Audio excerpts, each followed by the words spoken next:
దేవుడు మన జీవితంలో రక్షణను చాలా ప్రాముఖ్యంగా పెట్టాడు. రక్షణ అంటే మనం ఈ లోకంలో జీవించి చనిపోయిన తర్వాత ఆయన ఉగ్రత నుండి తప్పించబడడం, నరకంలోనికి వెళ్ళకుండా ఉండడం. మన ఆత్మ నరకం నుండి తప్పించబడి పరలోకంలో ప్రవేశించడమే రక్షణ. దేవుడు ప్రజలందరికీ శుభవార్త ప్రకటించాడు. నేడు రక్షకుడు మీ కొరకు పుట్టి ఉన్నాడు. దేవుడు లోకమును ఎంతో ప్రేమించి తన అద్వితీయ కుమారుణ్ణి అనగా జనతైక ఏకైక కుమారుణ్ణి మనకు అనుగ్రహించాడు. ఆయన ద్వారా మనకు రక్షణను సిద్ధపరిచాడు. తన ప్రజలను వారి పాపముల నుండి ఆయనే రక్షించును గనుక ఆయనకు యేసు అని పేరు పెట్టుదు అనెను. యేసు అనగా రక్షకుడు. యేసుక్రీస్తు మాత్రమే ఈ లోక ప్రజల యొక్క పాపంలో నుండి వారిని రక్షిస్తాడు. నశించిన దానిని వెదికి రక్షించుటకు మనుష్య కుమారుడు వచ్చెనని. నశించిన దానిని అంటే మనుషులలో ఉన్న ఆత్మ. మనం నశించిపోయాము. మనకున్న అంధకార బంధకములను మనం గ్రహిస్తే వాటి నుండి విడుదల పొందాలి అని మనం ఇష్టపడితే, నిర్ణయించుకుంటే ఆ జీవము గల దేవుని వాక్యం వినాలి, ఆయన మెప్పు కోరుకోవాలి, ఆయన క్షమాపణ పొందాలి అని నిర్ణయించుకొని చేయడానికి ప్రారంభిస్తే అది రక్షణ. కాబట్టి నశించిన ఆత్మను రక్షించడానికి ఆయన పుట్టాడు. ఇదే అధ్యాయంలో పై వచనాల్లో మనం జక్కయ్య గురించి చూడవచ్చు. జక్కయ్య ఎరుకో పట్టణస్థుడు, అన్యుడు. జక్కయ్య చాలా పొట్టివాడు. చాలా మంది ఉన్నందున యేసుక్రీస్తు ప్రభు చూడలేకపోయాడు. అప్పుడు ఆయనకు ఆలోచన వచ్చి ఆ దారి గుండా ప్రభు వస్తున్నాడని పరిగెత్తుకుంటూ వెళ్ళి అక్కడున్న మేడి చెట్టు ఎక్కి సిద్ధంగా ఉన్నాడు యేసయ్యను చూడడానికి. ఆయన హృదయ స్థితి దేవునికి తెలుసు కాబట్టి ప్రభు అక్కడికి రాగానే ఆగి పైకి చూశాడు. జక్కయ్య, త్వరగా దిగు, నేడు నీ ఇంట ఉండవలసి ఉన్నది. అప్పుడు జక్కయ్య త్వరగా దిగి సంతోషంతో యేసు ప్రభువును చేర్చుకున్నాడు. ప్రభు ఇంట్లోకి వెళ్ళాడు, భోజనం చేశాడు. ప్రభు దగ్గర జక్కయ్య నిలబడ్డాడు ఎదురుగా. ఇదిగో ప్రభువా, నా ఆస్తిలో సగము బీదలకిచ్చుచున్నాను.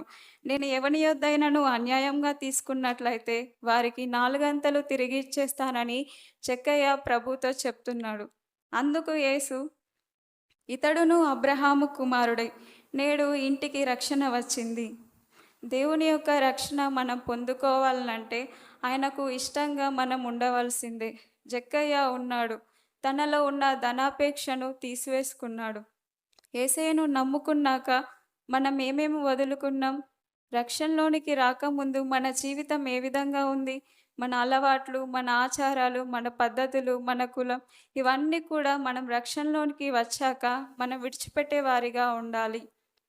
దేవుని పక్షంన మనం ఏదైనా వదిలేస్తే ఉట్టిగా పోదు. దేవుడు దానికి ప్రతిఫలం మనకిస్తాడు. భూదిగంతముల నివాసులారా, నా వైపు చూచి రక్షణ పొందుడి. దేవుడను నేనే, మరి ఏ దేవుడును లేడు. ఆయన సృష్టికర్త, జీవాధిపతి, ఆదియు అంతమై ఉన్నవాడు. ఆయన తప్ప మరింక వేరే దేవుడు లేడు. మనం యేసు వైపు చూసి రక్షణ పొందాలి. ఇంకా దేని వైపు మనం చూడకూడదు. మన బంధువుల వైపు చూడవద్దు, మన కుటుంబీకుల వైపు చూడవద్దు, ఈ లోకంలో ఉన్న మనుషుల వైపు మనం చూడవద్దు. లోకం చాలా ప్రభావితంగా గొప్పగా ఉంటుంది. మనం ఈ లోకంలో జీవిస్తూ ఉన్నాం, అటు ఇటు తిరుగుతూ ఉంటాం. మన హృదయాన్ని ఉట్టిగానే త్రిప్పేస్తుంది. కాబట్టి దేవుడు అంటున్నాడు, విశ్వాసమునకు కర్తయు దాన్ని కొనసాగించువాడునైనా యేసు వైపు చూచుచు మన ఎదుట ఉంచబడిన పందెములో ఓపికతో పరిగెత్తుదము. విశ్వాసమునకు కర్తయు దాన్ని కొనసాగించువాడునైనా యేసు వైపు చూడాలి. అప్పుడే మనం రక్షణ పొందగలుగుతాం. యేసు వైపు చూస్తే నడవగలుగుతాం. విశ్వాసంలో ఆయన బిడ్డలుగా పేతురు యేసు ప్రభుని చూస్తున్నంత వరకు ఆయన నీళ్లపైన నడవగలుగుతాడు. ఎప్పుడైతే పేతురు నీళ్లను చూసినప్పుడు, గాలిని చూసినప్పుడు, సముద్రమును చూసినప్పుడు భయపడి సముద్రంలో మునిగిపోతాడు. అప్పుడు పేతురు, ప్రభువా, నన్ను రక్షించు, నన్ను రక్షించు అని కేకలు వేస్తాడు. ప్రభు వెంటనే చెయ్యి చాపి పేతురుని పట్టుకుంటాడు, రక్షిస్తాడు. అప్పుడు ప్రభు అంటున్నాడు పేతురుతో, అల్పవిశ్వాసి, ఎందుకు సందేహపడితివి? ఎందుకు అనుమానించావు? మన జీవితంలో ఇది రాకూడదు. మనం ప్రభువును చూసినంత వరకు మనం విశ్వాసంలో కొనసాగలుగుతాం. ఎప్పుడైతే మన చుట్టూ చూస్తామో అప్పుడు మన విశ్వాసంలో కొనసాగలేం. మన చుట్టూ ఏముంటది? ఈ లోకంలో మనం జీవిస్తున్నప్పుడు మనకు అవమానాలొస్తాయి, నిందలు వస్తాయి, శ్రమలు వస్తాయి, అనారోగ్య పరిస్థితులు వస్తాయి. వీటన్నిటిని బట్టి మనం కృంగిపోతాం. అప్పుడు మన విశ్వాసంలో కొనసాగలేం. కాబట్టి మనం యేసు వైపు చూడాలి. అప్పుడే మన విశ్వాసంలో కొనసాగగలుగుతాం.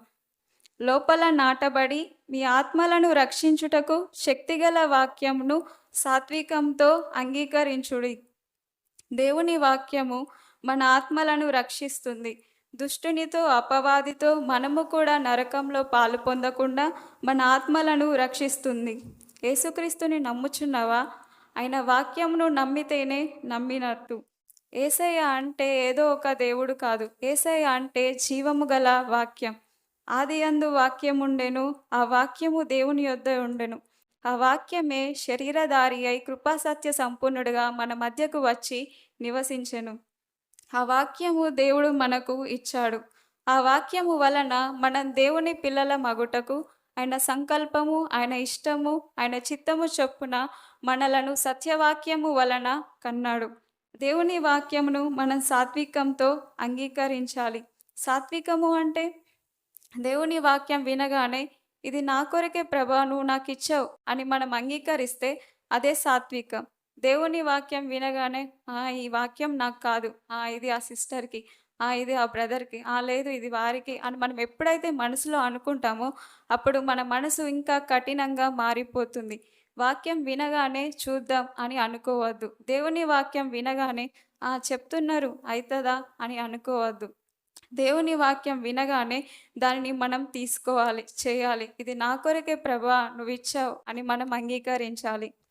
అన్యుడైన చెరసాల నాయకుడు పౌలు శీలను అడుగుతున్నాడు, అయ్యలారా, రక్షణ పొందుటకు నేనేమి చేయాలి? ఇది మనం అడిగే ప్రశ్న. ఇది మనం అడిగినప్పుడు ప్రభు అంటున్నాడు, నీవు యేసునందు విశ్వాసం ఉంచు.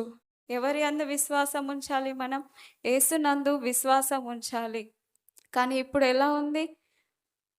సంఘంను నమ్ముకుంటున్నారు, తోటి విశ్వాసులను నమ్ముకుంటున్నారు, గొప్ప గొప్ప దైవ సేవకులను వెంబడిస్తున్నారు, పాస్టర్లను నమ్ముకుంటున్నారు. దేవుడు చెప్పాడా అండి ఇది?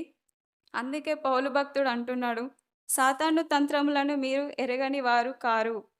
సాతాని తంత్రములను మనం ఎప్పుడు తెలుసుకుంటామంటే దేవుని వాక్యమును మనం ఎంత ఎక్కువగా వింటే, ఎంత ఎక్కువగా మన మనసులో భద్రం చేసుకుంటే అప్పుడు సులువుగా సాతాను తంత్రములను మనం తెలుసుకుంటాం.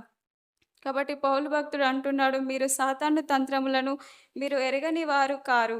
మీరు విశ్వాసంతో చేసిన క్రియల వల్ల నీవును నీ ఇంటి వారును రక్షణ పొందుతారు.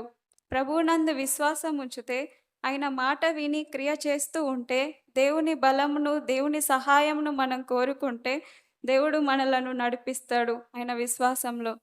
మన విశ్వాసం ఏ విధంగా ఉండాలంటే మన ఆత్మను రక్షించుకునే విశ్వాసాన్ని మనం కలిగి ఉండాలి. మీరు మూర్ఖులకు ఈ తరము వారికి వేరే రక్షణ పొందుడని వారిని హెచ్చరించెను.